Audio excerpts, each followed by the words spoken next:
Caña, los invita a estar más cerca de las investigaciones donde el conocimiento e ingenio humano se unen para crear un futuro mejor. Agradecemos a todos los ponentes y a todos los asistentes al evento por su participación en este espacio de apropiación social del conocimiento, cuyo propósito es la difusión de los avances en investigación y desarrollo tecnológico e innovación de las instituciones del ámbito nacional e internacional. Seguidamente me voy a permitir compartirles la pantalla para mencionarles un poco acerca de los protocolos de la sala.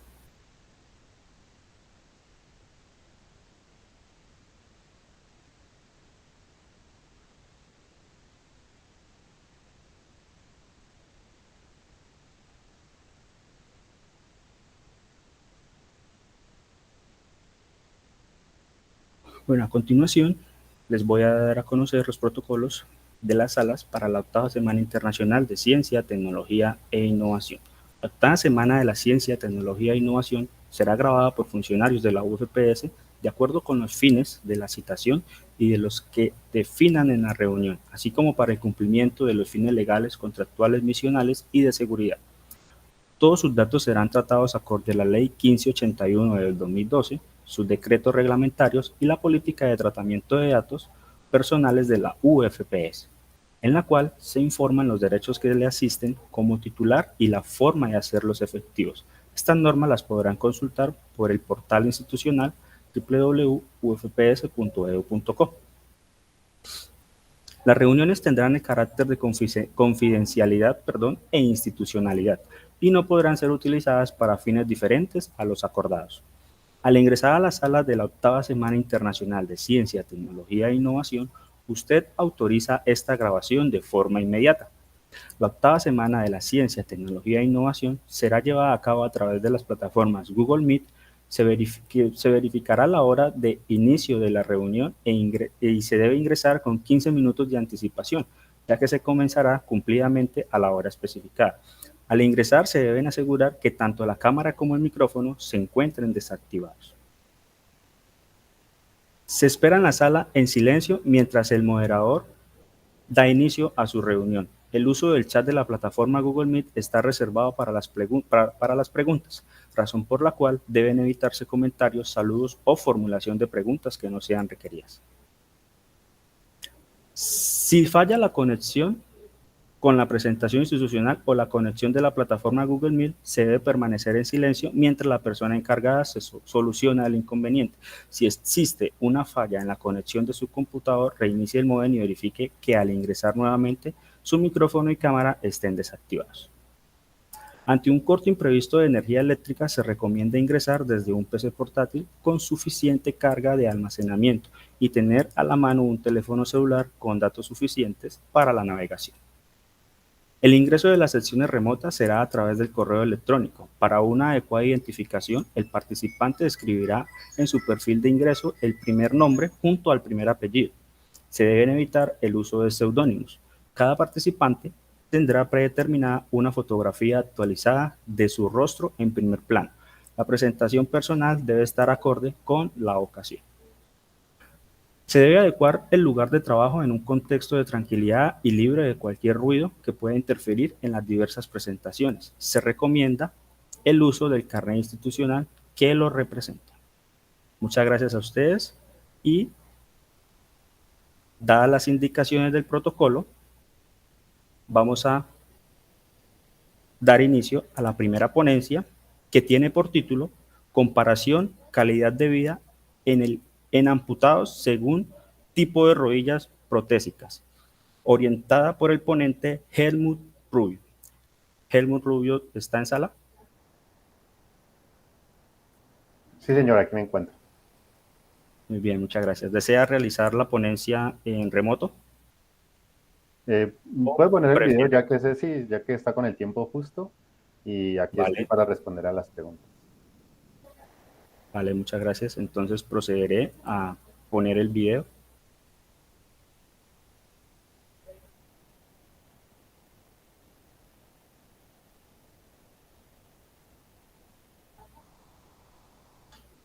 Ok.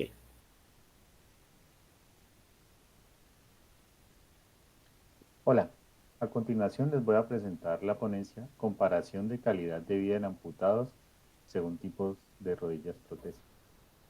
Los autores Olga Incapié Gallón, Michelle Agudelo Parra y Ana Marcela Santorrini Hernández, Ana María Torres Sánchez, Oscar Iván Campos Salazar y quien les habla, Helmut Alexander Rubio Wilson. Este proyecto fue desarrollado en conjunto entre la institución universitaria Escuela Nacional del Deporte junto con su grupo de investigación IES y la Universidad Autónoma de Occidente junto con su grupo de investigación EBIO. Bien, entonces resulta que la calidad de vida la definió la Organización Mundial de la Salud como la percepción de un individuo respecto a su situación de vida en relación a sus objetivos, expectativas, estándares y preocupaciones. En general, la calidad de vida permite el reconocimiento del grado de satisfacción de las personas con su vida en diferentes dimensiones. En este caso, pues ya están identificadas 8 dimensiones, que son las que tenemos aquí representadas en la imagen, ¿sí? Eh, y por lo tanto, pues esa multidimensionalidad ha permitido que la calidad de vida se haya convertido en un predictor de lo que las personas sienten frente a un servicio social o un bien al que tienen acceso, ¿sí? Entonces, el objetivo del proyecto es, en esencia, comparar el nivel de calidad de vida de 7 amputados transfemorales al utilizar 3 rodillas protésicas diferentes. Como observamos en la imagen, pues a cada paciente se le harán 3 mediciones de calidad de vida, ¿sí? La primera medición corresponde a la rodilla protésica que ya trae previamente adaptada del sistema de salud, ¿sí? Y las dos siguientes corresponden a las planteadas para ser cambiadas durante el proyecto, ¿sí? Pero igualmente, entonces, como les digo, a las 3 se les hace la medición para al final realizar una comparación entre la calidad de vida por individuo y el total entre los 7 individuos, ¿sí? El proyecto está dividido básicamente en 7 fases. La fase uno es la revisión bibliográfica, ¿sí? Es donde se identificaron pues cuáles eran los instrumentos de medición más adecuados y las rodillas protésicas más adecuadas para emplear en el proyecto. Entonces en la fase 2, una vez identificado todo ese campo de instrumentos y de rodillas, pues entonces se seleccionaron las más adecuadas. Y en la fase 3 se realizó la selección y vinculación de la población a ser evaluada. En la fase 4 y la fase 5, que son dos fases que se repiten en total 2 veces, porque la primera no requiere, la primera prótesis no requiere una adaptación, pero sí una recolección eh, de información. Estas dos fases básicamente son donde se interviene la prótesis del paciente y se mide luego la calidad de vida luego de la intervención. Eh, Cada prótesis se prueba durante 2 meses, ¿sí? Luego tenemos la fase 6, donde ya tenemos el análisis y la discusión de los resultados obtenidos en las fases previas. Y finalmente, en la fase 7 tenemos las conclusiones y las recomendaciones. Para los que no están familiarizados con el término de prótesis transfemorales, pues tenemos este diagrama, ¿sí? Para explicarles qué es lo que realmente se sustituye durante el proyecto. Entonces, tenemos básicamente seis componentes visibles, ¿sí? Eh, que son la suspensión, el encaje, el adaptador, la rodilla, el pilar y el pie, ¿sí? El proyecto se enfoca en reemplazar solamente la rodilla para que sea la única variable, digamos, que se cambia durante las intervenciones. Estas flechas amarillas indican que el adaptador y el pilar posiblemente requieran cambiarse, pero ya es por naturaleza mecánica de las interfaces, ¿no? Y tener en cuenta también, además, que la estatura de los pacientes es diferente y por lo tanto, pues, estas piezas también pueden alterarse, ¿sí? Pero lo que es la suspensión, el encaje y el pie se conservan, ¿sí? Desde el inicio hasta el final de las tres pruebas. Como les decía, entonces se reemplaza básicamente la rodilla. Dentro de las rodillas pues tenemos dos grandes grupos, ¿sí? Eh, en el grupo uno están las rodillas previamente adaptadas por el sistema de salud, que son las que el paciente ya trae, ¿sí? Previamente adaptadas. Todas estas rodillas son de alto rendimiento, de mecanismo hidráulico, son rodillas de alto costo y que suplen un nivel de actividad muy alto, es decir, K3 a K4. Recuerden que los niveles de actividad, si no están familiarizados con el término, van desde el K0 hasta el K4, ¿sí? Siendo el K0 el nivel de actividad mínimo, pues, digamos, pacientes que casi no tienen ninguna movilidad por cuenta propia, hasta los que tienen el nivel de actividad 4, que son pacientes muy activos, ¿sí? Que incluso practican deportes. Y entonces tenemos en la tabla 2 a mano derecha las rodillas que se probaron en el proyecto, ¿sí? Eh, Tienen la característica de responder como mínimo al nivel de actividad K3, o sea, personas de un nivel de movilidad alta. Eh, a diferencia de la tabla 1, estas rodillas no son hidráulicas, sino que una es neumática y otra es mecánica. Eso obviamente se traduce también en el costo. Por eso estas rodillas son mucho más accesibles que estas de la izquierda. Y también pues, se trata de modelos mucho más recientes, ¿no? Precisamente pensando en mejorar la accesibilidad de los pacientes a este tipo de elementos. Bien, entonces, en cuanto a la población eh, sociodemográfica que se hizo en este estudio, tenemos, como ya les había nombrado, 7 casos, pues 7 pacientes. Todos son jóvenes, relativamente todos son menores de 50 años. Eh, Son activos porque su nivel de actividad está calificado entre K3 y K4. Y el uso del tiempo de la rodilla con el que se inició en el proyecto en ese momento, todos tenían un año como mínimo. Entonces, como pueden ver, ya tenían una experiencia previa con la prótesis propia adaptada por el sistema de salud. También tienen un tiempo de uso diario, digamos, normal, alto, ¿sí? Eh, y en cuanto a la causa de amputación, pues prevalece el accidente de tránsito, ¿no? Solo hubo una persona que era resultado de una mina antipersona. En cuanto al instrumento de medición que se utilizó, se denomina escala GENCAT, ¿sí? La escala GENCAT fue desarrollado en el año 2002-2003, ¿sí? Por Sharlock y Verdugo. La escala GENCAT está formado por 69 preguntas, ¿sí? En total. Eh, que están agrupadas pues en 8 dimensiones, como ya les había nombrado, ¿sí? Es un modelo multidimensional, entonces eso, bienestar emocional, relaciones interpersonales, bienestar material, desarrollo personal, bienestar físico, autodeterminación, inclusión social y derechos. Y dentro de esas 8 dimensiones pues tenemos 24 indicadores distribuidos, ¿sí? En los cuales se organiza el cuestionario. El cuestionario se responde con valores de satisfacción y van de entre 1 y 4, ¿sí? Entonces al final, pues del cuestionario se suman todos esos valores y se sacan unos puntajes, que son, digamos, valores absolutos.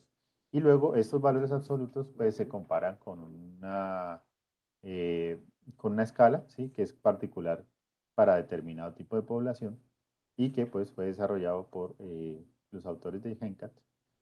Y de ahí se extraen este valor principalmente, que es el percentil, ¿sí? Entonces, este percentil, que ustedes ven ahí, que son todos estos números, nos indican básicamente una cosa, que es el porcentaje eh,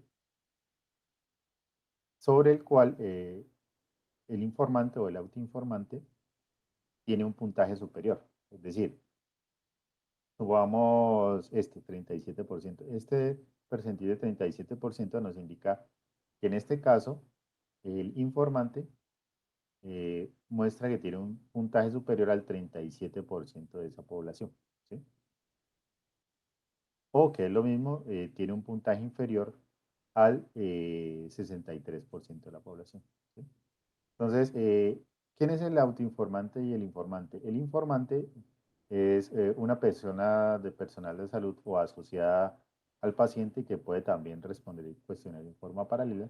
Y el autoinformante, pues, es el paciente, ¿sí? Al que se le hace el análisis, ¿sí? Entonces, como pueden ver, en cada caso tenemos autoinformante e informante. Y luego de tomar el cuestionario y obtener los percentiles, pues los consignamos en una tabla. Pero recuerden que esta tabla pues es resultado de las rodillas convencionales o las que el paciente tenía previamente adaptada por el sistema de salud, ¿sí?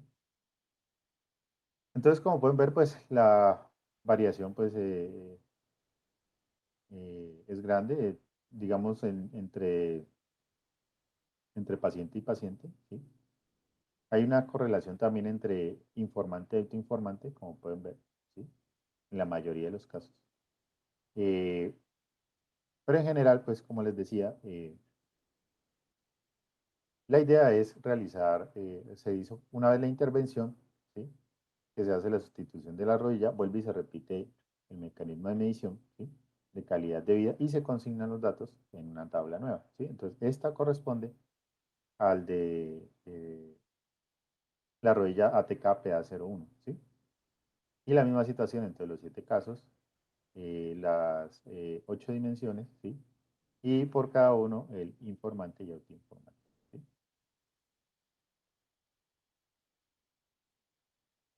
Y finalmente, pues se repite con la rodilla 3P26, ¿sí? Y estos son los resultados.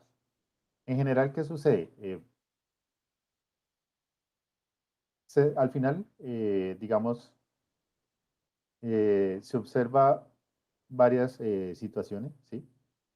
Entre ellas que entre las tres, ¿sí? No hubo una alteración muy grande en la cantidad de vida, en la calidad de vida promedio, ¿sí?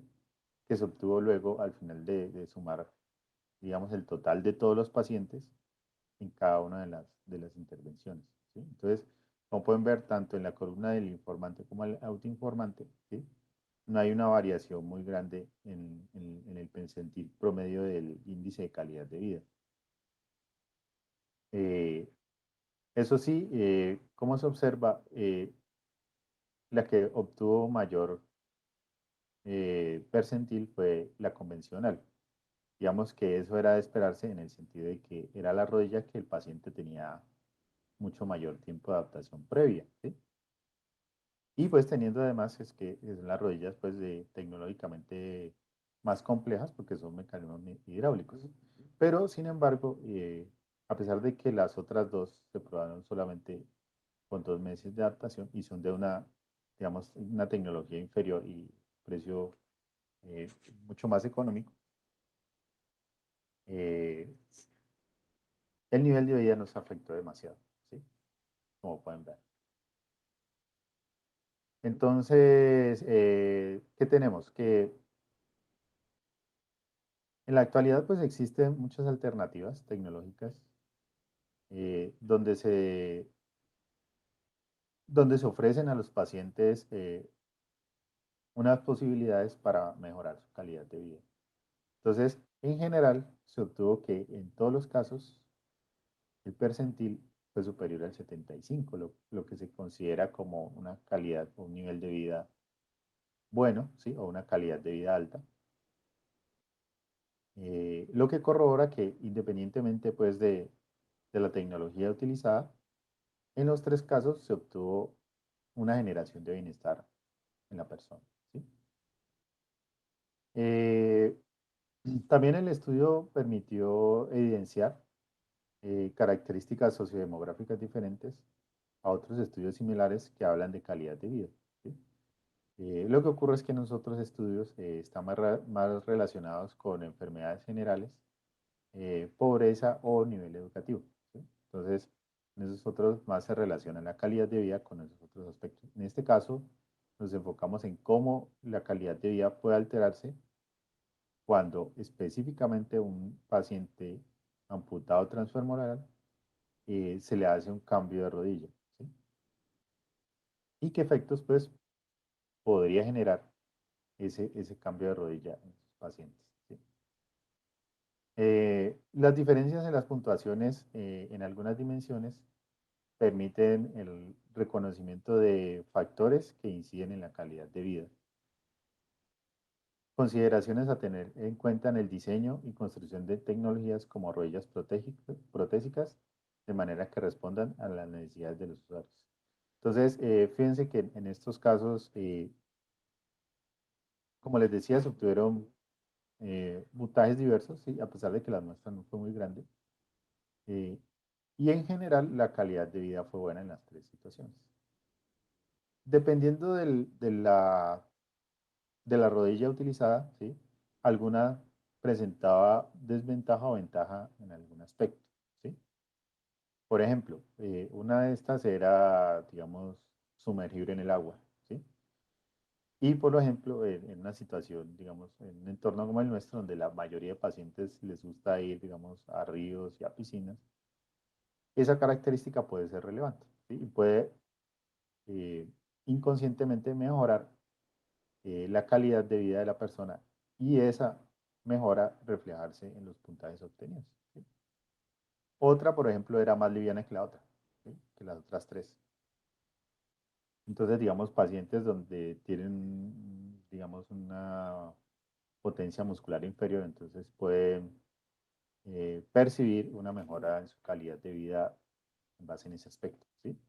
Entonces, hay que hacer es un análisis ya más detallado, digamos, de la influencia que todos esos aspectos podrían tener en los resultados obtenidos. Digamos que no es una tarea simple, ya que, pues, como pueden ver, la calidad de vida es una cuestión de percepción de la persona, ¿sí? Y no solamente, digamos, en el experimento, no solamente, digamos, la rodilla puede ser la que está influenciando los resultados, sino que muchos aspectos o situaciones que presenta la persona pueden estar influenciándolos también. Entonces, digamos que es muy difícil aislar los resultados en base a una sola causa, ¿sí? Digamos que desde el punto de vista de la adaptación de la prótesis nos aseguramos de que la única variable que influyera fuera el cambio de la rodilla, ¿sí? Pero más sin embargo, como les digo, hay muchos otros aspectos que pueden influir en los resultados obtenidos, pues ya que estamos hablando de la vida de las personas, ¿sí? Entonces, toda una serie de situaciones eh, que pueden influenciar, ¿sí? Los resultados obtenidos.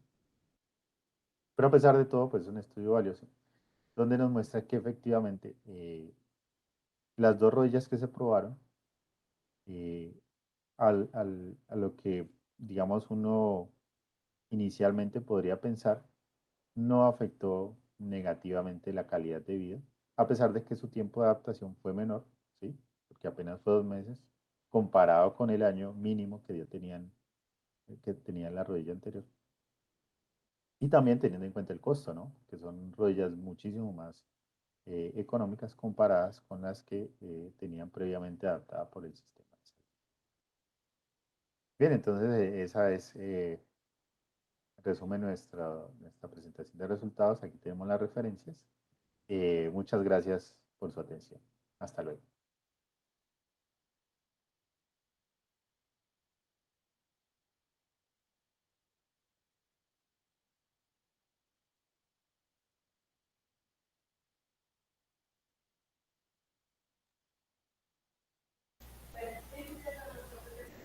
Muchas gracias al profesor Helmut por su presentación. A partir de este momento, si alguien desea hacer alguna pregunta, puede activar su micrófono y con gusto realizarla, o la pueden dejar a través del chat.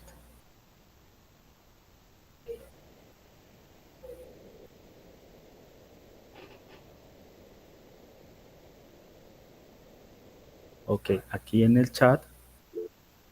Sí, profe Silvia, por favor, adelante. Hola, ingeniero, muy buenos días. Profesor Helmut, muy buenos días. Buenos días. ¿Me escuchan bien? Sí, señora, se escucha Sí. perfecto. Vale.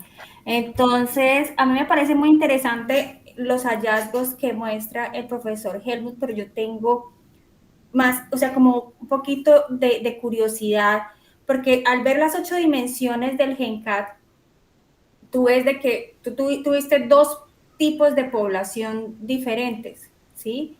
El sujeto que tiene la prótesis y el cuidador, por así decirlo, que es el personal de salud que está con él. Y si yo veo las puntuaciones en cada una de las 8 dimensiones, con excepción de la material era de esperarse que fuera muy diferente la percepción porque el cuidador no tiene la prótesis, ¿sí? Entonces yo creería que esa era de esperarse que fuera diferente. Si tú ves las tablas que nos mostraste, hay mucha concordancia entre lo que dice el paciente y el cuidador. Entonces, yo tenía curiosidad respecto al método, cómo fue el método de aplicación del instrumento, porque esa concordancia pues es muy alta, ¿no? Entonces, no sé si a ustedes esto no les causó curiosidad o si quizás eso fue adjudicado y consecuencia de la forma como se aplicó el instrumento. Entonces, yo quisiera saber, de pronto, si usted nos pudiera compartir información al respecto. Claro, te puedo contar. Bueno, en general, ¿qué fue lo que se hizo? El cuidador, ¿sí? Sí, como tú le llamas el cuidador, la persona que, además de la informante, informó, digamos, el puntaje. Estas personas habían tenido ya relación previa con los pacientes. De hecho, la ventaja en el sentido de la selección de la población fue esa, ¿no? Que fueron pacientes que, de cierta manera, ya tenían una relación previa, digamos, de cierto tiempo con los cuidadores, ¿sí? Que eran personas de fisioterapia. Entonces, digamos, desde ese punto de vista, el cuidador no era, digamos, tan ajeno, ¿sí? A la persona, digamos que tenía ya cierto conocimiento sobre ella, de un periodo prolongado de tiempo. Entonces, yo pensaría que por esa situación, digamos, hay una alta correlación entre ambos puntajes. Digamos, si hubiéramos escogido una población de tal forma de que fueran amputados que no hubieran sido conocidos, digamos, por ninguno de los grupos de fisioterapeutas, es muy posible o casi que seguro que ese par de puntajes no hubieran sido tan correlacionados. ¿Sí me entiendes? Lo otro es que, claro, fueron suministrados de forma independiente aislada. ¿Sí? Es decir, no fueron suministrados al mismo día. Entonces, primero se evaluó a los pacientes, eh, y por separado, sin conocer, digamos, los puntajes, los fisioterapeutas evaluaron el cuestionario también. ¿Sí? Pero digamos que la concordancia viene de ahí, sobre todo el Es conocimiento que son previo. exactos. O sea, si tú ves Sí, la mayoría de los casos, hay una exactitud entre el sujeto y el cuidador, ¿sí? Entonces, son 95, 95. Entonces, yo dije yo, o estaban juntos, o sea, ¿por qué se ve o sea, por qué son tan idénticas las puntuaciones? Entonces, yo creería que si ustedes están en ese proceso de elaboración del manuscrito o si aún vas a seguir haciendo ese ejercicio de presentación de los resultados de este trabajo, o sea, que ustedes den esa información de que metodológicamente el cuidador es una persona que ha estado próxima de ellos, ¿sí? Y que sí, fueron claro. evaluados de forma independiente y en momentos independientes, porque de alguna manera le da valor agregado a los resultados, mostrando efectivamente esa, ¿cómo le digo yo? Ese acompañamiento que efectivamente ha habido entre el cuidador y el Claro. paciente. Y otra duda yo que tenía, que quizás de pronto no alcancé a escucharte, fue, ¿esos son resultados preliminares? ¿Ustedes están recolectando más personas y más sujetos con los 3 tipos prostéticos o solamente van a tener Bien, este? pues mi idea inicial era tener una población mucho más grande, obviamente. Entre más grande la población, pues se obtienen una confiabilidad de resultados mayores. Pero digamos que la limitante fueron básicamente los recursos, ¿sí? No solamente para la adquisición de las rodillas, porque eso pues, fue asumido por el grupo nuestro de investigación. Ah, hizo parte de los recursos del Claro, proyecto. ¿Ustedes financiaron la prótesis? claro, correcto. Entonces, la adquisición de las dos que se probaron, eso fue financiado por el grupo, ¿sí? O sea, por la universidad. Entonces, desgraciadamente, desde ese punto de vista, pues no teníamos acceso a una gran cantidad, ¿no? Y la otra situación que era el tiempo. Desgraciadamente, los cronogramas de pruebas, digamos, se presentan miles de inconvenientes y de situaciones, pues, adversas. en las que alargan originalmente el cronograma de lo que se esperaba. Entonces había ese par de limitaciones, claro, que pues bueno, eso son cuestiones de recursos, ¿no? Pero obviamente, sí, el asunto es, si se pudiera, digamos, expandir más el tamaño de población a la que pudiéramos hacer las mediciones, obtendríamos unos resultados pues, que nos darían mayor nivel de confiabilidad, pues, ¿sí? Para poderlos analizar, ¿sí? Mejor. ¿Cuántos Entonces, sujetos tienes por grupo? ¿cómo? ¿Cuántos sujetos hay en cada uno de los 3 grupos prostéticos? No, es decir, son 7 pacientes, ¿sí? En el total de los 3. Sí, a cada uno de los 7 se les probó las 3 prótesis. Que Ah, midían cada sujeto tuvo las 3 prótesis. así es, cada uno de Ok. los 7. O sea, cada paciente a la prótesis original luego se le hicieron 2 cambios, que fueron las 2 rodillas que fueron pues financiadas por el grupo. Ah, ok. No, pero sabe que no está tan mal de muestra. Si usted llega y me dice que tuvo 7 sujetos con la prótesis A, con la B y con la C, usted tiene 7 observaciones en cada Así es, tipo de prótesis, ¿sí? así es. Y queriendo o no, si tú te metes desde el punto de vista, si las variables que ustedes me dieron fueron cuantitativas, como es este score del GENCAT, que es una variable cuantitativa, si tú comparas las 7 observaciones y lo haces de forma pareada, o sea, que el mismo sujeto, el sujeto 1 cuando estaba con la prótesis regular, con la prótesis A y con la prótesis B, si tú comparas, o sea, estadísticamente tú puedes darle valor a tus datos, no estás tan limitado.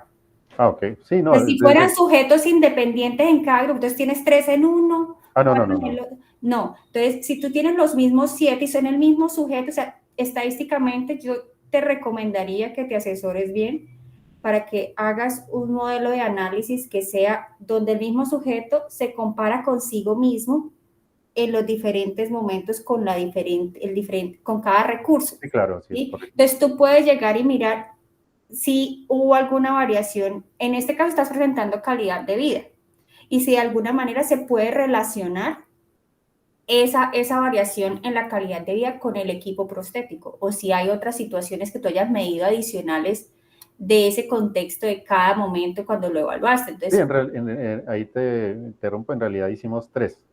Sí, estamos en la construcción del documento final, ¿sí? Del artículo final, pero se evaluó también desempeño y también se evaluó biomecánica. ¿Sí? entonces, mirar esas otras variables adicionales en un modelo estadístico en que tú puedas combinar todas las variables y tú puedas definitivamente pues poder establecer una relación de por qué varía, por ejemplo, la calidad de vida, si es en consecuencia que la dinámica se deteriora, si es consecuencia. Entonces, eso yo pienso que sí lo puedes hacer y teniendo 7 observaciones en cada equipo prostético, siendo el mismo sujeto que él pasa por digamos, por los 2 tipos de tratamiento adicionales, tú lo puedes hacer. Sí, estamos en ¿No? ese proceso. Bueno, eso era lo que yo quería saber. Muchísimas gracias. Más curiosidad. Gracias. Dale, gracias. Muchas gracias, profe Silvia, y muchas gracias, profe Helmut, por su presentación y por la atención a estas dudas presentadas. A continuación, A usted, gracias. vamos a dar paso a la siguiente presentación, cuyo título es Perfil psicológico de personas de bajos recursos en Norte de Santander. Cargo de la ponente, Silvia Liliana Ruiz Roa. Profe Silvia, ¿desea que le proyecte el video o accede a la presentación en remoto? No, sí, ingeniero, yo prefiero que proyectes el video. Yo estoy aquí atenta de cualquier duda que se Perfecto, presente. profesora, muchas gracias.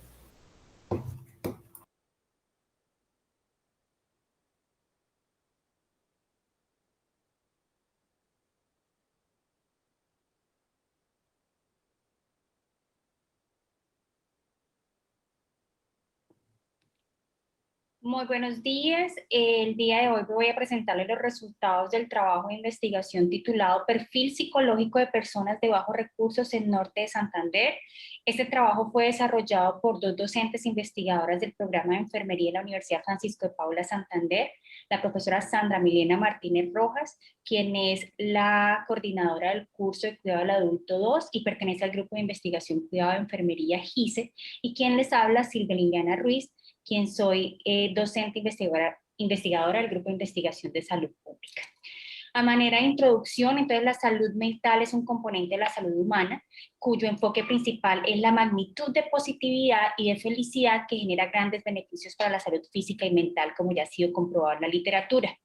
En salud pública se ha evidenciado el incremento de trastornos mentales en la población adulta a nivel mundial y nacional, sin diferenciarse si hay una mayor tendencia a estas afectaciones en la salud mental por nivel económico, por área demográfica, generando un alto impacto económico y emocional en la persona, la familia y también la sociedad.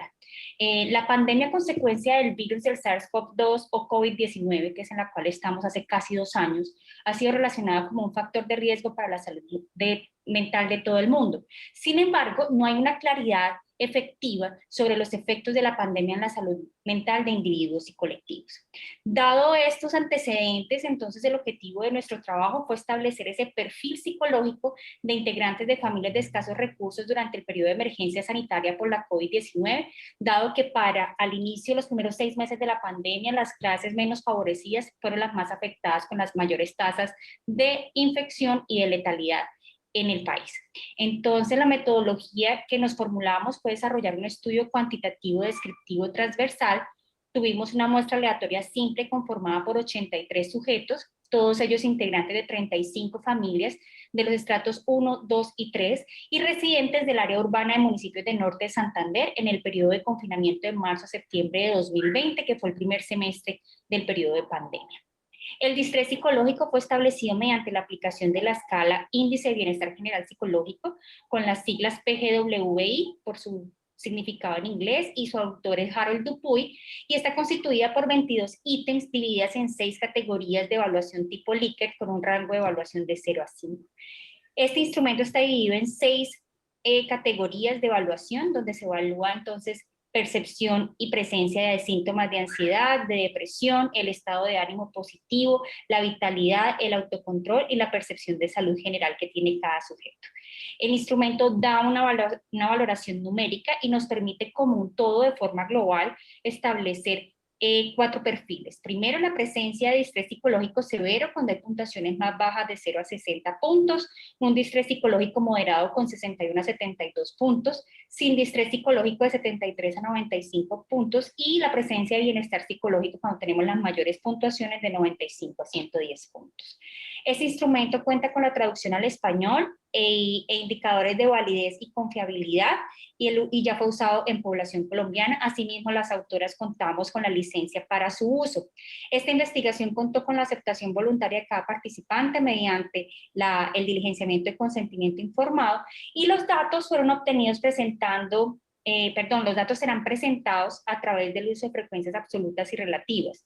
Asimismo, realizamos cálculos de test estadísticos, ¿sí?, de comparación a través de t-test y de análisis de varianza ANOVA, empleando el software GraphPad Prisma 5.0.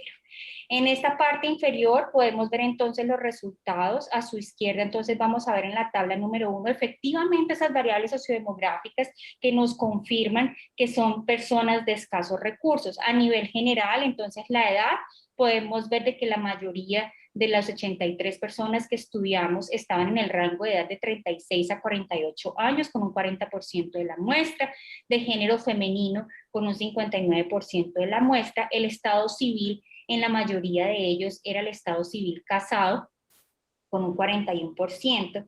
Destacamos también que la mayoría de las personas que estudiamos presentan o desarrollan un rol parental en su hogar, siendo padres o madres el 72%, y el 63% de ellos siendo los proveedores financieros de las necesidades y satisfacción de necesidades del hogar.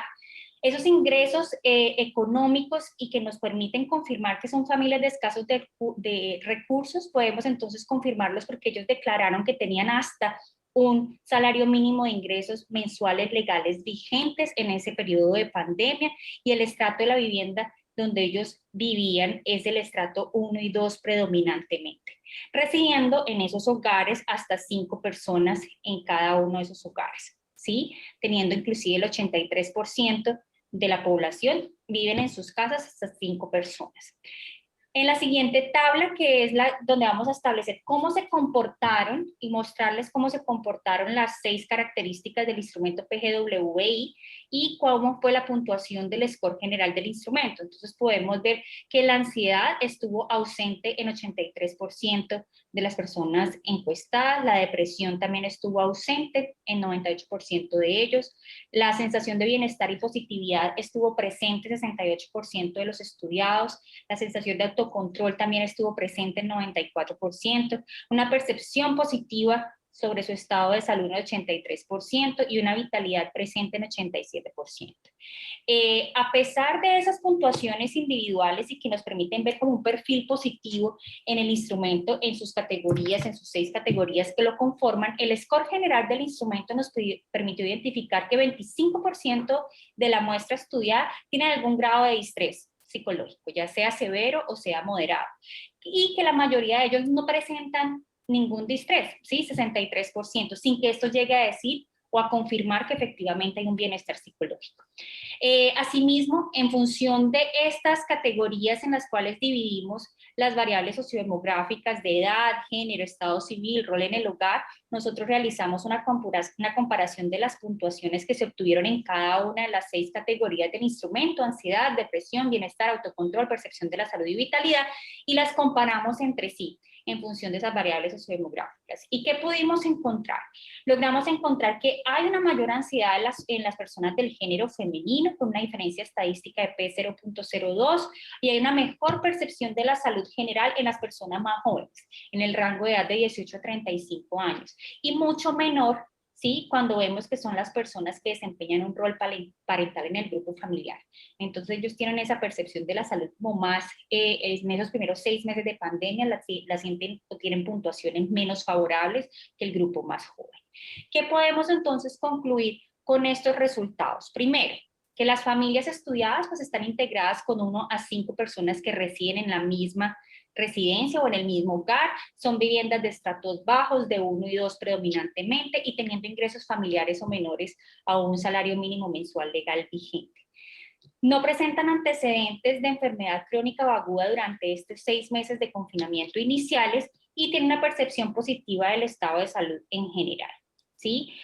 A pesar de los cambios que logramos identificar por los análisis estadísticos en la dimensión percepción de la salud y ansiedad, que fue diferente por rango de edad, por rol en el hogar y por género, nosotros podemos establecer que hay una ausencia de distrés psicológico, como vimos al identificar la puntuación general del instrumento, lo que de alguna manera puede llegar a contribuir a que sean familias que tienen una mejor adherencia a las medidas de autocuidado en el periodo de emergencia sanitaria. Pero el hecho de no tener distrés no quiere decir que hay bienestar psicológico mental en esos sujetos durante esos primeros 6 meses de confinamiento. Entonces, con esta información yo quiero concluir la presentación. Muchísimas gracias a todos por la atención.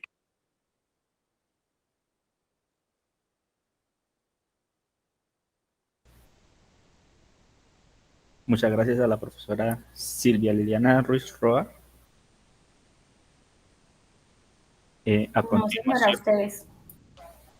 A continuación, en este espacio podrán utilizarlo para realizar preguntas si las hay.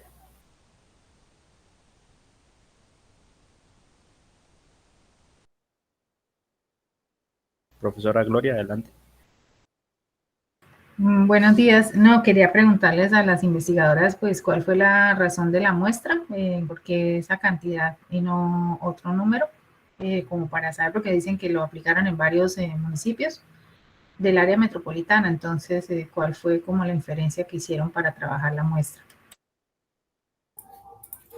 No, profe Gloria, pues la verdad no hubo un cálculo de muestra que llegara y que fuera utilizado con alguna metodología específica, fue un muestreo por conveniencia, fue más un ejercicio como de establecer las familias de escasos recursos en esos diferentes municipios, o sea, de las que nosotros teníamos acceso, en qué condiciones ellos se encontraban, ¿sí? Porque los primeros 6 meses de pandemia pues, fueron como los que generaron más ansiedad, entonces por esa razón fue que hicimos la medición, o sea, fue más un muestreo por conveniencia, pero no tuvimos así como una metodología específica de cálculo muestral que respaldara el método, no. En esos resultados preliminares no lo tuvimos.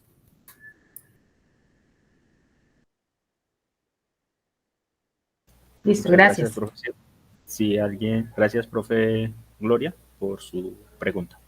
Si alguien tiene alguna otra pregunta, por favor.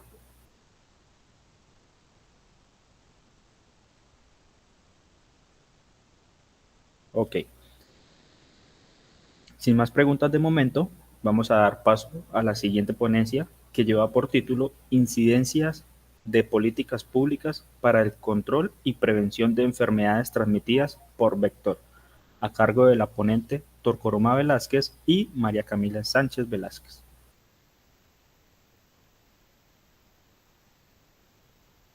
Como las ponentes no están en sala, vamos a proceder a proyectar el video de su presentación.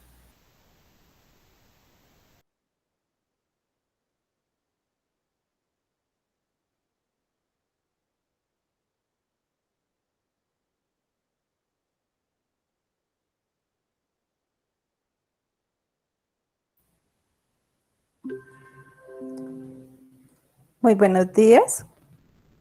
Vamos a presentar el trabajo Incidencias de políticas públicas para el control y prevención de enfermedades transmitidas por vectores. Mi nombre es Torcoroma Velázquez Pérez.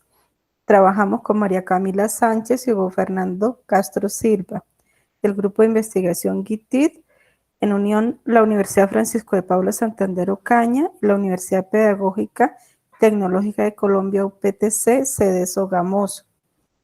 La salud pública en Colombia pues está formada por un conjunto de políticas que pretenden garantizar la salud de la población, pero vemos que se presentan muchos problemas para el logro de este objetivo, pese a que se desarrollan elementos como estilos de vida saludable, población vulnerable, tratamientos epidemiológicos, demografía y vacunación, que ahorita es un tema de mucho auge.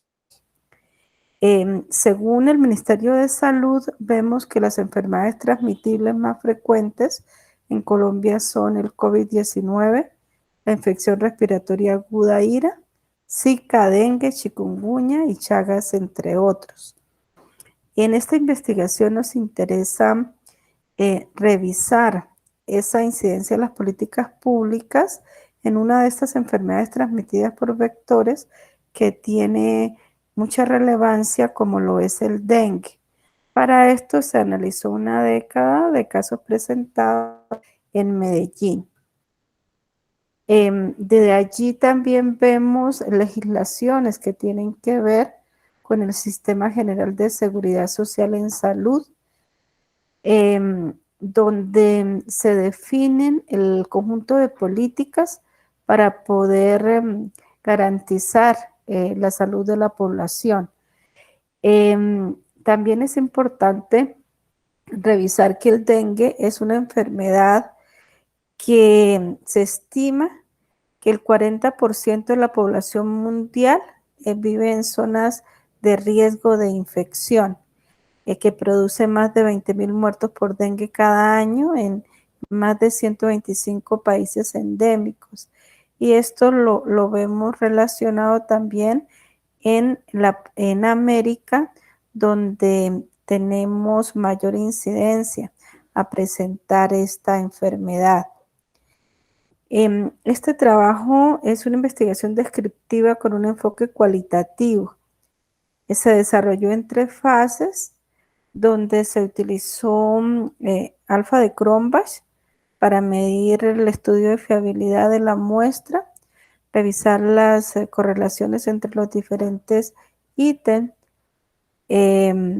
También se clasificó una red neuronal artificial, una percepción multicapa con 114 casos, y se realizó análisis factorial exploratorio y análisis de la curva ROC para verificar sensibilidad y especificidad en el caso de los síntomas presentes de esta enfermedad.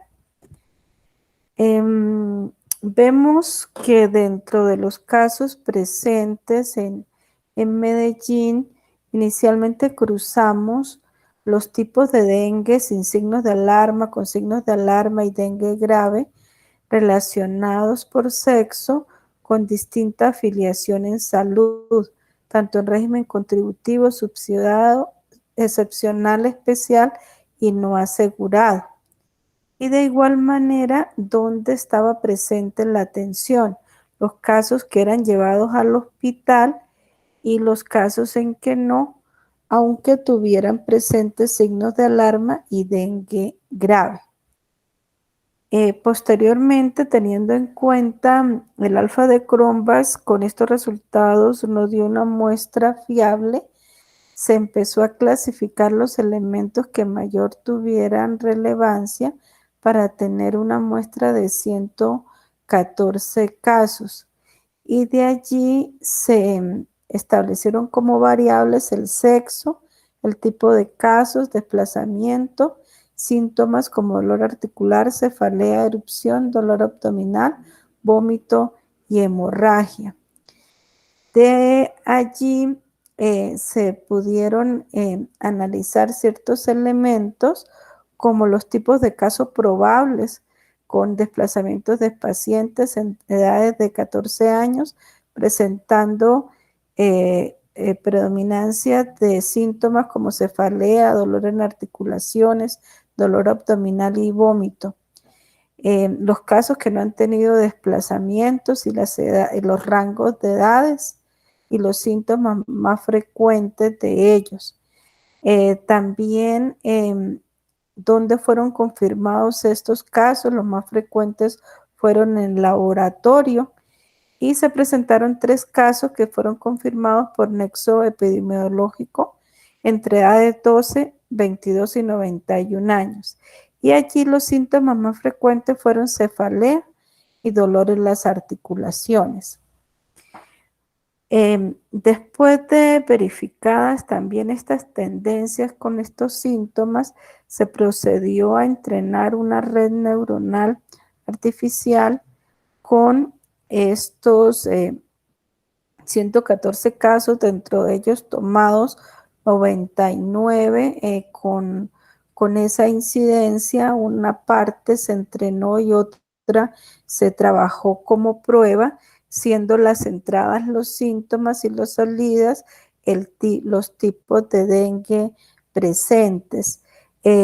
Para efectos de clasificar estos elementos y ver los que tenían mayor relevancia y posteriormente hacer análisis de la curva ROC para mirar dentro de esos síntomas su especificidad y sensibilidad y clasificarlos también por edad de paciente y por sexo, mostrando en su gran mayoría una tendencia intermedia.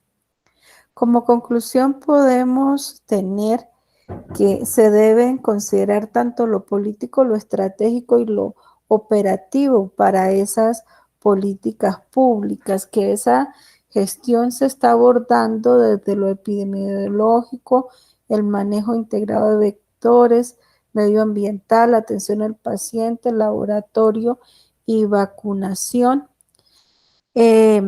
Abordándose en la ciudad de Medellín, donde hay una incidencia de 45 casos por cada 100 habitantes durante el año 2018.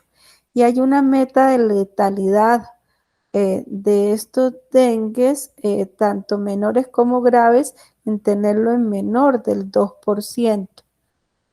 Los casos dentro de la década, veíamos los más presentes estaban en el régimen contributivo, pero se presenta aproximadamente un 6% de casos con signos de alarma y dengue grave que no son tratados en los hospitales. Dentro de esos síntomas, de acuerdo a los análisis de mayor incidencia para el dengue, tenemos el dolor articular, la cefalea, la erupción, el dolor abdominal, el vómito y la hemorragia.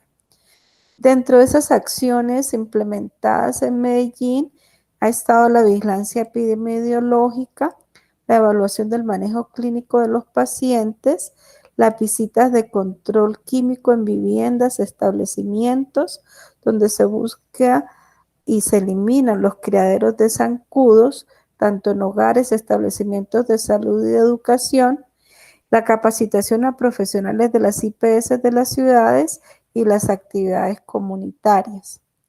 Estas son algunas de las referencias. Muchas gracias por atender esta presentación.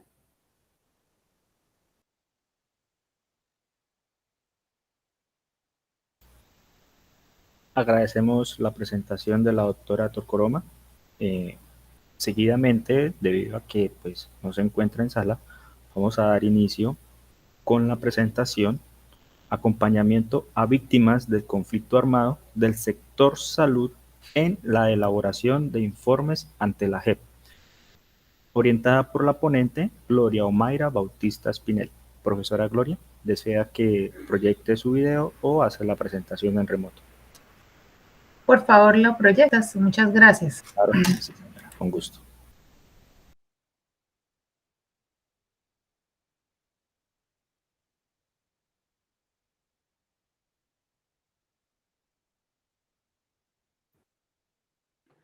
Saludos cordiales. La presente presentación tiene como título el acompañamiento a víctimas de conflicto armado del sector salud en la elaboración de informes ante la Jurisdicción Especial para la Paz JEP. Básicamente esta iniciativa emerge por una necesidad que se genera con la implementación de los acuerdos de paz a partir de la firma de estos en el año 2016, en donde se establece la necesidad de desarrollar una jurisdicción especial que se encargue de la búsqueda de la verdad, también del resarcimiento y la reparación a las víctimas del conflicto armado en los actos que estuviesen, digamos, enmarcados en los hechos del conflicto entre el periodo comprendido entre 1956 hasta diciembre de 2016. En este orden de ideas surge la Ley Estatutaria 1922 que plantea pues la recepción de informes por grupos de colectivos que se autoinstituyan como víctimas del conflicto armado.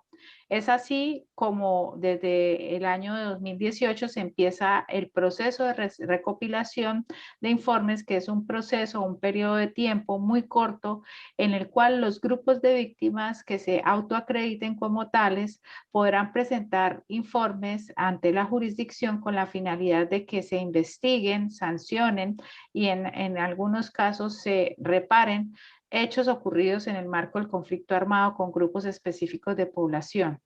Este estudio se hizo en la modalidad de consultoría técnico-científica con Colombia Transforma en acompañamiento que se hizo a los equipos territoriales de la Jurisdicción Especial para la Paz de Norte de Santander, que consistían en realizar asesoramiento directo a un grupo de víctimas del conflicto armado, de tal forma que estos pudieran hacer la presentación ante la jurisdicción de los informes en los componentes, ya fueran orales o escritos, y además de eso tenía como finalidad que adicional al acompañamiento se elaboraran unos documentos o unos elementos y herramientas que permitieran que otros grupos de investigadores de Norte de Santander y por qué no del país participaran en la elaboración de informes, o que las mismas víctimas, mirando la metodología en la caja de herramientas que se diseñó, pudiesen acceder al tema de la justicia, la verdad y la reparación.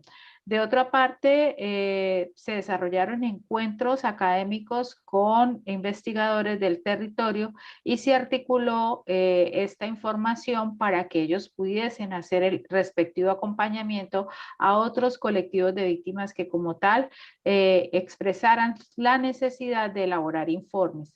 Asimismo, esta investigación se enmarca dentro de la metodología de investigación participativa, que tiene pues como foco obtener resultados que además de ser fiables, sean útiles para mejorar las situaciones de determinados grupos de colectivos que trabajan en la construcción de sus propios resultados de investigación. Además de esto, pues esta investigación pues se basa también en las vivencias que son necesarias para poder adelantar estos procesos de acuerdo a los valores y las actitudes que los grupos de trabajo pueden experimentar a consecuencia del método y la praxis que se puede realizar con la práctica de esta forma de trabajo en los terrenos. La población estuvo conformada por integrantes de la misión médica, es decir, del sector salud del norte de Santander. Quiero aclarar que este informe hace relación básicamente al personal del sector salud. En el grupo de la consultoría se desarrollaron 2 informes adicionales que estuvieron a cargo de otros docentes dentro del grupo. Esta parte que yo voy a relatar hace referencia al personal de salud que está ubicado en los territorios del norte de Santander, en los municipios de Cúcuta, El Carmen, Ocaña, Sardinata, Tibú y Toledo. La forma de recolección tuvo que ser a través de grupos focales, entrevistas virtuales, formatos de diligenciamiento de informes, además de el abordaje de sesiones especiales que tenían como finalidad también trabajar los aspectos psicosociales dentro de las víctimas. Los aspectos éticos tuvo en cuenta el consentimiento informado que se obtuvo de parte del Comité de Ética de la Universidad Francisco de Paula Santander, y adicional a esto se tuvo en cuenta el periodo de tiempo que abarcó desde abril 28 de 2020 hasta septiembre 28 de 2020. Vamos a mirar los resultados de este importante, digamos, proyecto, y me voy a permitir pues hacer la presentación en perspectiva de los resultados más trascendentales. Dentro de esto tenemos que, en primer lugar, en el ámbito interno institucional y en el ámbito de los territorios, los impactos que generó el conflicto armado pues son expresión directa de estos, y las diversas formas de violencia que sufrieron los integrantes de la misión médica abarcan un sinnúmero de delitos que van desde amenazas grupales declarando los objetivos militares hasta actos de perfidia como la utilización de los bienes, recursos y elementos de la misión médica para atacar a la población civil. Dentro de los determinantes intermedios de salud, pues estos efectos generaron afectaciones de tipo económico a los trabajadores, a los organismos de salud. En lo social y cultural se evidenció una falta de respeto hacia la misión médica y pérdida de confianza hacia la atención que brindaba el personal de salud, deterioro y abandono de los servicios, y en el contexto político se evidenció una pérdida de liderazgo y capacidad deliberativa del recurso humano en salud para hacer una genuina y legítima defensa de las situaciones que se vivían en los territorios. Asimismo, dentro de los efectos de se encontraron también afectaciones a la morbilidad y a la salud de las poblaciones en términos generales, evidenciándose que la mortalidad presentó unas cifras en estos territorios que superan la media nacional, generando también acciones de discapacidad por las minas antipersonas que habían en los territorios, afectaciones a nivel nutricional, en la salud reproductiva y en la salud mental. En los ejes diferenciadores, el conflicto afectó también a los grupos étnicos y principalmente se ensañó con las mujeres, principalmente aquellas que pertenecían a grupos sindicales, y en la clase social básicamente pues eran poblaciones muy pobres con unos índices de necesidades básicas insatisfechas que superaban la media nacional. De otra parte, dentro del contexto sociocultural, se evidenció una ruptura del tejido social por la presencia de estos actores que hicieron que se respetara al grupo de misión médica, y que de una u otra manera también hubo pérdida de saberes ancestrales para el personal de salud que pertenecía a los pueblos étnicos, porque también hubo afectación a estas personas. Además de las afectaciones económicas por el aumento de la pobreza y la desigualdad, en lo político pues también hubo un impacto impacto supremamente importante porque el personal de salud perdió capacidad deliberativa y a nivel de infraestructuras y servicios se evidencia un atraso bastante grande y significativo en los territorios, así como unas deficiencias en los procesos de actualización, de formación y de capacitación del talento humano en salud porque constantemente migra y se retira de los territorios afectados por el conflicto armado, generando dificultades en el acceso a la atención en salud por parte de las poblaciones en los territorios.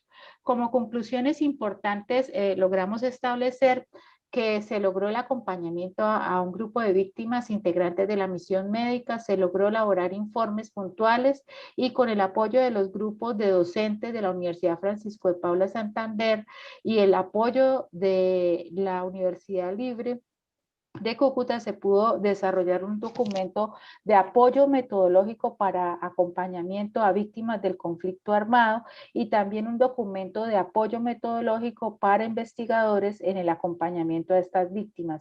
Ambos elementos constituyen una caja de herramientas que tiene un enfoque no solamente basado en el contexto histórico, sino que articula también el contexto psicosocial con el contexto bioético en el marco del conflicto armado y a través del tema de la consultoría que se realizó. De otra parte, con el apoyo de las universidades participantes, se lograron 4 encuentros virtuales de formación y de capacitación en justicia transicional y se articuló una red de atención en justicia transicional conformada por las Universidades Libre de Colombia, Francisco de Paula Santander, Universidad de Pamplona, Universidad Simón Bolívar Seccional Cúcuta y en paralelo los grupos de investigación desarrollaron otros informes, los integrantes desarrollaron otros 2 informes de la población desplazada y la población afrodescendiente. Estas son las referencias del estudio. Mi nombre es Gloria Mayra Bautista Espinel, docente de la Universidad Francisco de Paula Santander y directora del Grupo de Investigación Cuidado de Enfermería GISE. Muchísimas gracias.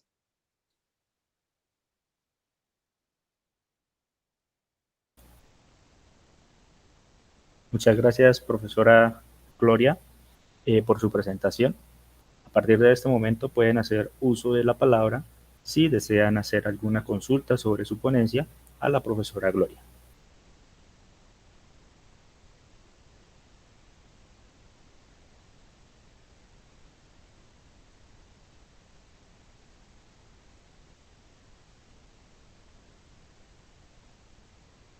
Bueno, en vista de que no se presenta ninguna inquietud con la ponencia inmediatamente anterior, vamos a dar paso a la siguiente ponencia, la cual lleva por título Desarrollo de una nueva definición de morbilidad materna extrema en pacientes obstétricas de América Latina y el Caribe.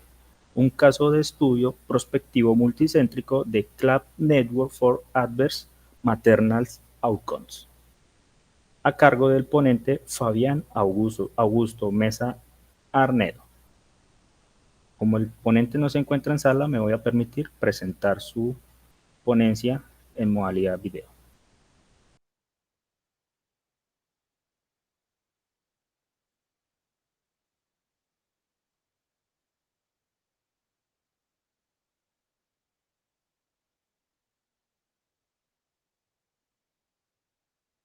A ustedes el siguiente trabajo.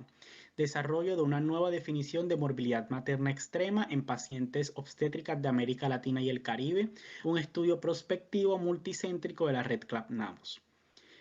Este trabajo está hecho en asocio entre el Grupo de Investigación Grisio, la Universidad de Cartagena en Colombia, el Ministerio de Ciencias, Tecnología e Innovación de Colombia y el Centro Latinoamericano de Perinatología, Salud de la Mujer y Reproductiva de la Organización Panamericana de la Salud. La disfunción orgánica en la paciente embarazada o posparto, en cualquiera de sus clasificaciones, es un proceso patológico que indica gravedad clínica. Este concepto ha sido recomendado como un criterio muy útil para identificar casos de morbilidad materna extrema, con la desventaja de requerir de estudios paraclínicos y de algunas destrezas para identificar pacientes críticas.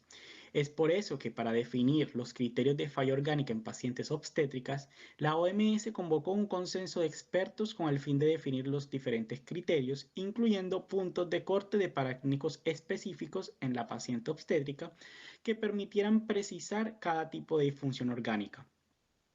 Estos valores, a pesar de haber sido evaluados en grandes estudios transversales, no han sido validados apropiadamente en cortes de mujeres embarazadas o en posparto, por lo que no se cuenta con evidencia actual que permite determinar si se está clasificando adecuadamente a estas pacientes. Es por esto que el objetivo principal de nuestro estudio fue evaluar la capacidad predictiva de las variables utilizadas por la Organización Mundial de la Salud en la definición de morbilidad materna extrema o NIRMIS materno para desenlaces adversos maternos. Este es un estudio de corte prospectivo multicéntrico llevado a cabo en 11 centros de la red CLAPNAMOS de 5 países de Latinoamérica, a mencionar Bolivia, Colombia, Honduras, República Dominicana y Uruguay, entre noviembre del 2019 y febrero del 2021, en el cual incluimos mujeres con una edad que oscilaba entre 15 a 49 años, en estado de embarazo, parto o puerperio menor de 42 días y que estuvieran cursando con alguna condición grave asociada al embarazo o amenazante para la vida. Una vez que se identificara durante el proceso de atención una mujer gestante con alguno de estos criterios, se iniciaba la recolección de las variables clínicas, así como los valores de los laboratorios, tomándose el peor valor de los 3 días siguientes al ingreso a la corte. Posteriormente al egreso se evaluaban los parámetros de desenlaces adversos maternos. Estos datos se ingresaron en el Sistema de Información Perinatal, SIP, el cual es una herramienta de recolección estandarizado y validado en estudios previos desarrollado por el Centro Latinoamericano de Perinatología.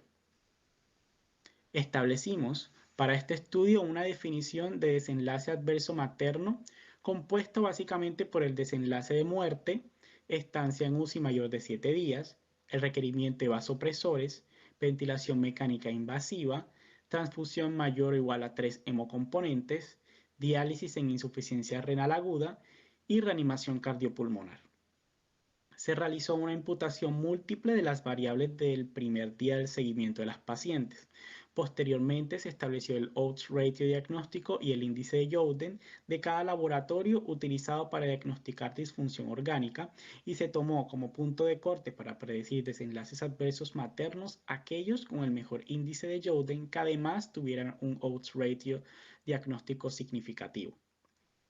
Como pueden ver en la imagen a su izquierda, se incluyeron en el estudio 698 pacientes, de las cuales 487 presentaron algún tipo de trastorno hipertensivo, 134 presentaron hemorragia obstétrica severa y 94 pacientes presentaron algún tipo de infección grave, catalogándolas entonces como las 3 condiciones más prevalentes. En cuanto a los desenlaces adversos maternos, de las 698 pacientes, 106 presentaron al menos uno de los desenlaces previamente mencionados, siendo la transfusión de 3 o más hemoderivados el parámetro más frecuente, seguido por la estancia en UCI mayor de 7 días. En la tabla a su derecha podemos observar los criterios de la OMS para definir disfunción orgánica, y a su lado una columna con los criterios de corte propuesto por nosotros, teniendo en cuenta aquellos que tuvieron el mejor índice de Youden y odds ratio diagnóstico, siendo para la disfunción cardiovascular, por ejemplo, un lactato mayor o igual a 2.3, un pH menor o igual a 7.402, para la disfunción respiratoria, una frecuencia respiratoria mayor o igual a 24 respiraciones por minuto, una saturación de oxígeno menor o igual a 96%, una PAFI menor o igual a 342. Para disfunción renal, entonces tenemos una creatinina mayor o igual a 0.8. Para coagulación, una plaquetas menor o igual a 189.000. Para disfunción hepática, una bilirrubina mayor o igual a 0.67. Entonces, en esta tabla podemos notar que los valores de los criterios propuestos por nuestro estudio son de hecho inferiores a los que propone la OMS. En la tabla inferior vemos la comparación entre el odds ratio diagnóstico y el índice de Jouden globalizados para cada una de las disfunciones de acuerdo a la clasificación de CLAP-NAMOS, que es nuestro proyecto, comparado con los de la Organización Mundial de la Salud.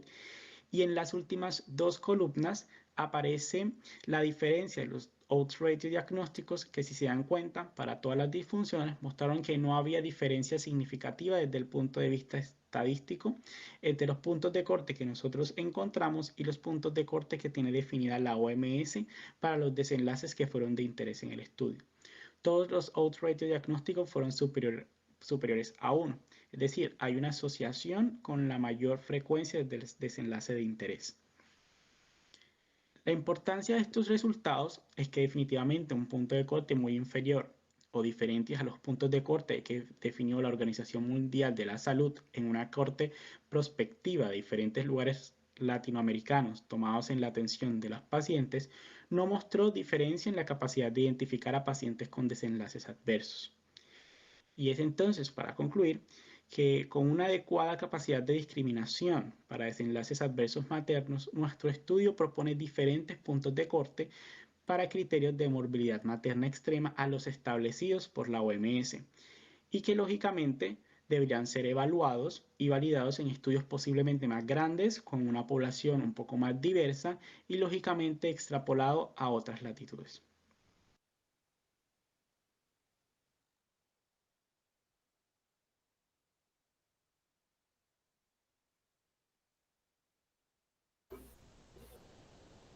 Bueno, habiendo finalizado esta última ponencia de esta primera jornada del día viernes, agradecerle a todos los asistentes, a todos los ponentes que estuvieron presentes durante toda la jornada, ¿sí? Y que desarrollaron pues sus respectivas ponencias. Desde la 8ª Semana Internacional de Ciencia, Tecnología e Innovación, expresamos totales gratitudes hacia todos ustedes y esperamos poder contar con sus ponencias y conocimientos en nuestra próxima versión. En este momento voy a proceder a dejar de grabar la pantalla y la sesión estará subida en el transcurso de la tarde. Muchas gracias, estimados ponentes. Muchas gracias.